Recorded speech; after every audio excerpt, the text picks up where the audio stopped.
Hi, so I'm outside of the Royal Palace here in the Royal Park in Oslo, and I am approaching a statue that I'm going to tell you a little bit about. This statue that you can see right in front of the palace, that is Karl Johan, and he became the King of Norway in 1814. But who was this Karl Johan? He was the King of Sweden. But the circumstances that made him the King of Sweden are quite remarkable and very strange. Here we are, and this here is Karl Johan, the King of Norway and the King of Sweden from 1814. But he wasn't really royal.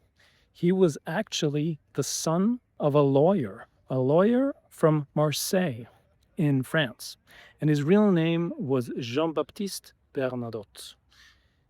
Now, how come he became the King of Sweden? How do you do that in 1814? How does a normal, like the son of a clerk, the son of a lawyer from a small town or city in France, how do you become King of Sweden and Norway?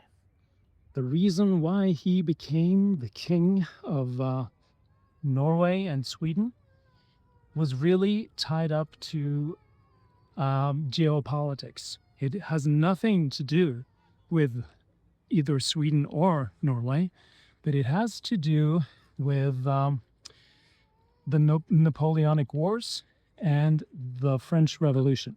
You guys probably think that in order to be something, accomplished, like a king or something, you would have to excel. You would have to be something special. You would have to be good at your job. But nothing could be further from the truth. Originally, the reason why you would become a king of a country was merely because you were the son of the king. So the oldest son would inherit the kingdom when the king died. But what does this have to do with the French Revolution? So the French Revolution was, it was a rebellion against the establishment. The French king, who was probably the most powerful king in Europe, he was executed. He was not the only one that was killed. They also killed a lot of just normal people and, of course, a lot of nobles. But with the French Revolution, they established something called a meritocracy. So your merits are basically what you've done in your life, and they should reflect your capability. So if if you're good at your job, you have a lot of merits. And a meritocracy is kind of the opposite of an aristocracy. Aristocracy is a country governed by people that are wealthy and powerful. A meritocracy is something very different.